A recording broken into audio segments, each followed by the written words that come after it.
I do a bunch of different stuff on this channel. I repair stuff, I build guitar effects and other electronic tinkery, and I make music. So this video puts them all together really. My wife had an old guitar amplifier and it wasn't working, so I thought I'd fix it, and in the process I completely destroyed it. So I built a new amplifier. This amplifier belongs to my wife. Shouldn't use it, I use it, but I haven't used it in years. Some of the pots were really scratchy, and this one has come loose. I still have the knob for it, but I'm going to have it apart and I'm just going to see what's going on in there. It actually sounded quite good. It's got a reverb, which I think might even be a spring. See? Actually a spring in there. There's scratchy. Oh, that's scratchy. I don't mind scratchy pot as long as it's clean when it's in play. I'm going to see if I can get that back through.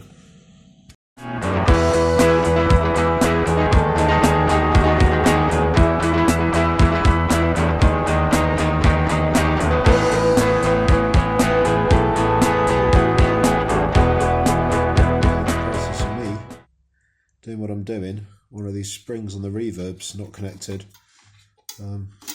so I don't know whether I can fix that without bashing my head on the camera, but yeah, it looks like that's meant to be soldered in here. That is so strange. There's actually nothing there. It's like it's come unscrewed. Did I do that? I did. When I took it apart, I did. There's the pot. Yeah, that's not right, is it? That plastic's all sheared.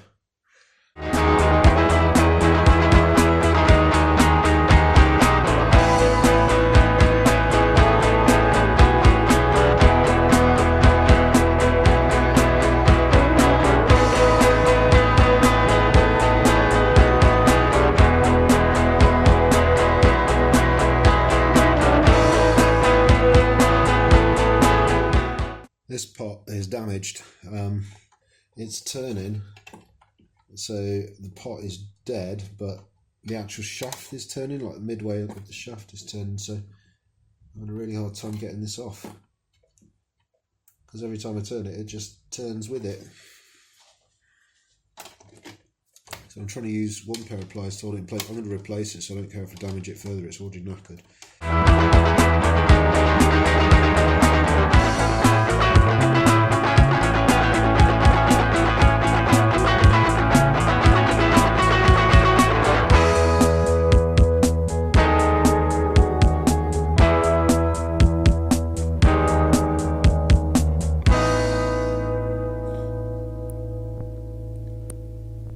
Been deliberately engineered to keep me out, hasn't it?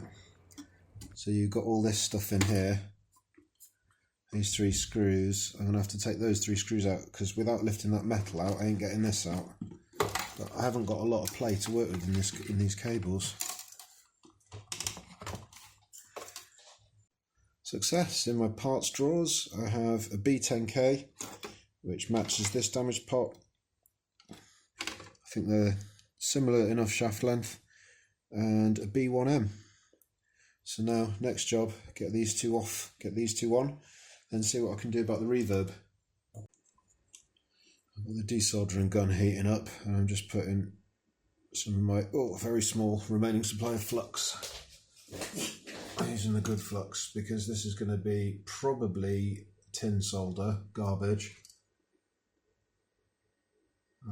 I expect I'm going to struggle to desolder these, but I'm going to start with the desoldering gun, then move to pump, then move to braid.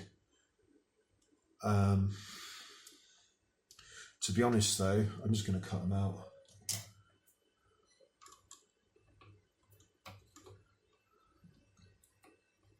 I mean, I still need to desolder, right? But at least it's easier if it's one at a time, innit? I can just push it through with the iron. Yeah, sensible, I think. Oh, something went pinging off there. Better shake it down before I finish.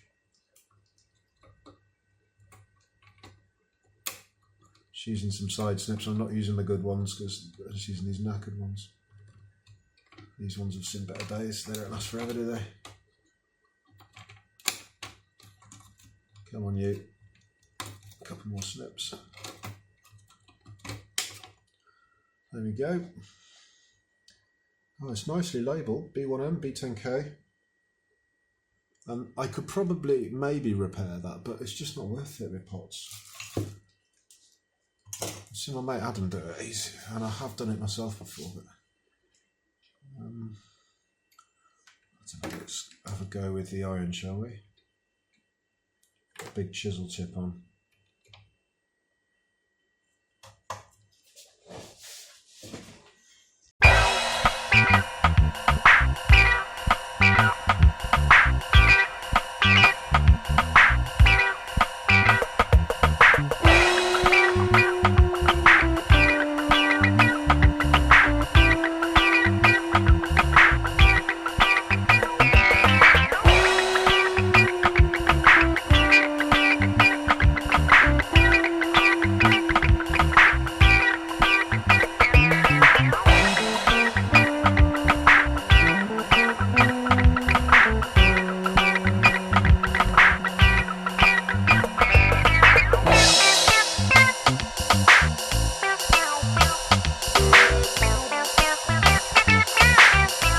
So apparently a D1M is a logarithmic taper, so a B1M wouldn't be a good fit.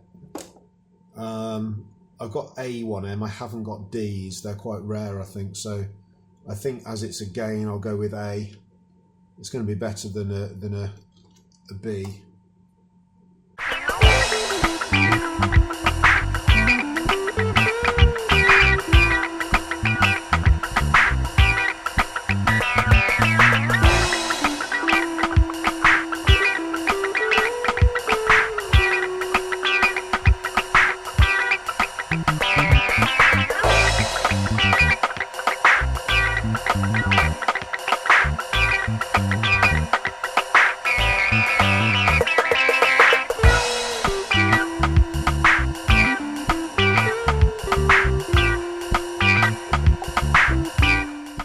Still not grounding, but I suspect the reverb. 2,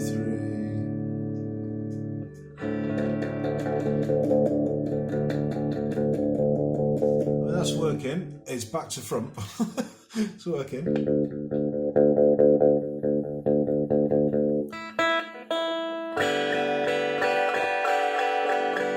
Oh no, that's fine, yeah, because that is bass. And that's treble.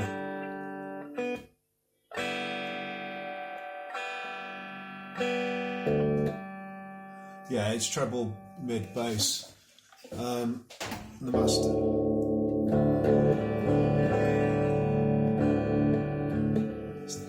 Oh, that's the reverb. Oh, okay, so no wonder I'm getting noise off that. That's the reverb. Okay, so all I've got to do is replace that reverb. I'm golden.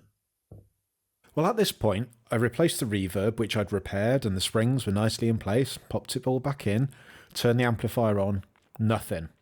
Meter the fuse had gone.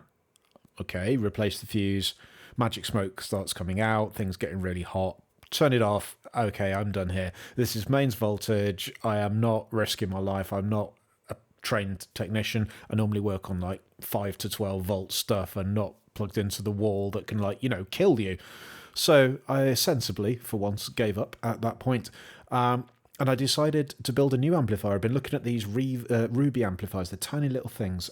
So yeah, I decided to get one of those PCBs and knock one up and see if I could connect it to the speaker cabinet.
in. That is coming through this tiny amp powered by 9-volt battery and driving this big 8-inch speaker, which is a 4 ohm impedance. So I'm actually going to have to cut this off because I can't get the amp section out of the way otherwise. So it's not technically a repair.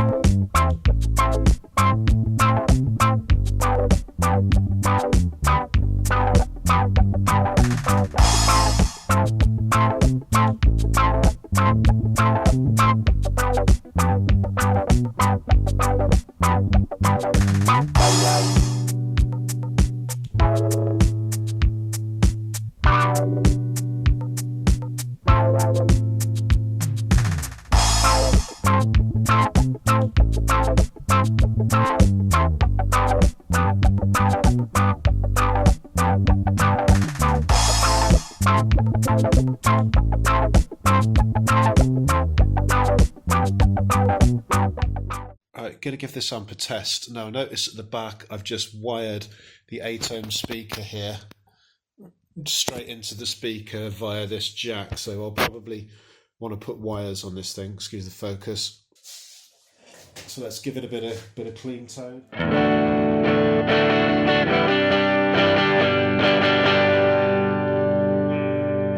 50% grit. Let's take the grit right down. It is crackly on that part.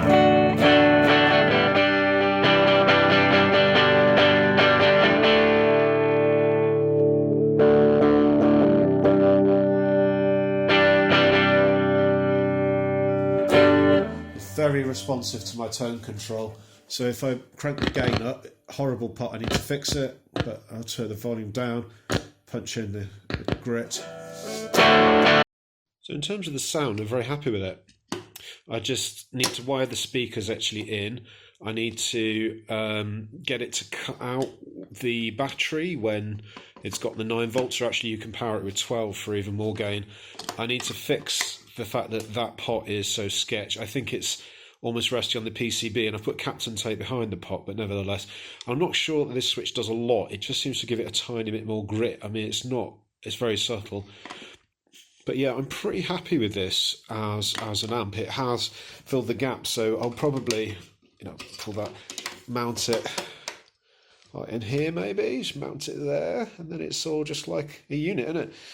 But then getting power into it. So on consideration, what I'm going to do is I'm going to build this little mod where I've got a switch, a 4K7 resistor, an LED, and that is going to be wired in parallel to the wire that's coming from the 9 volt. I'm going to got these little ultra bright LEDs, and they just about fit in this hole, but it sort of almost goes through, but it does stop. So I think that might be quite a neat fit. So there's a 4K7 resistor. I've located such a switch so we can see 1 and 2 and 2 and 3, no connection, 1 and 3. But if I put it over here, it's going to connect, I think, these 1 and 2. No, it must be opposite to the throw. Yeah, there we go. Excuse the mess, I've had a little go at a build. I've stuck a switch on the side, I've got an LED floating around here. Switch it on, beep. Let's see if it works even with this powered up. It shouldn't beep until I throw the switch. Nice. I suppose the real test, I mean, I can hear the speaker come on when I throw the switch, so that's the actual power going to the board. So I think it's good. I think I'd like to sort out the problem with this potentiometer. So little test tone, and if I push that in, it's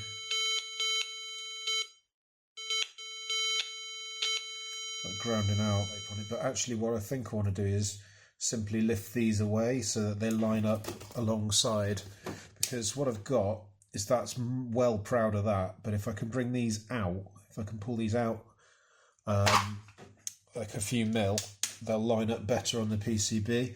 But I think I can do both and. So let's put another layer of Captain to try to reduce the amount of grounding out that we're getting.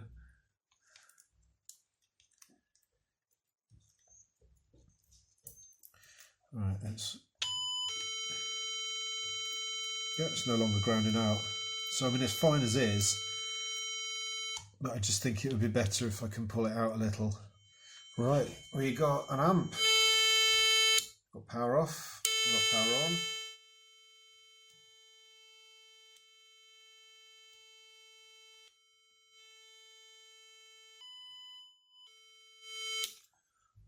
It's all working. So it just remains to me to reassemble.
I've got a website. Remember those? gavd.co.uk.